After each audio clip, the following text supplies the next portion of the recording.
Hey guys, I'm Phil Town from Rule Number One Investing, and today I want to talk to you about a few ways to save and spend your money wisely.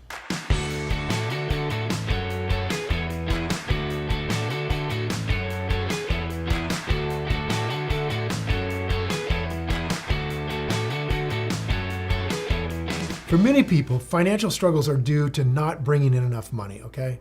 But for many others, the problem comes from not wisely spending the money that they do make.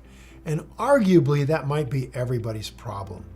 In this video, we'll take a look at 7 ways that you can start better handling your money that you earn in order to help you reach your financial goals. First, let's track your finances. Before you can start figuring out how to spend your money more wisely, you first need to understand where is it going. That's always a mystery, right? Make a budget and track both your income and your expenses. And everybody says to do this, but they're right, you gotta do it. Once you know where your money's going, you can start looking for opportunities where it could be better spent. So start tracking it. Where are you spending it? Second, think about the long-term benefits and drawbacks of the purchases you are making. Far too many purchases are just impulse decisions to buy something that you don't need to impress somebody who doesn't like you anyway. So while this is all great when it's a $1 chocolate bar at the grocery store, it's a little bit larger problem when you're out there buying cars that are trying to impress your neighbors. So before you buy something, think about how it will affect you in the future. How long is it really going to last? Is it really going to put you in debt that you don't need? And is the value that you're going to get out of it over its lifetime, is that really worth the cost?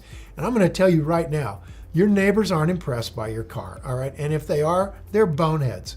So these are questions you've got to figure out the answers to and determine if something's really worth buying.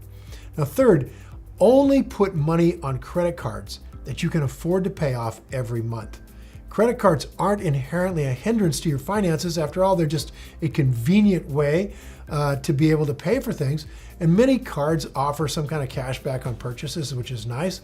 However, you should only spend money on your credit card if you're able to pay it off in full at the end of the month. If you pay off your credit card balance each month, you won't incur any interest charges, and it'll essentially be the same as paying cash. If you don't pay off the balance each month, though, the interest accrued can spiral out of control. Now, one way that people start to do this, it's really effective, Dave Ramsey's taught us all, is to just put money in cash in envelopes for the budget items that you're going to spend money on during the month.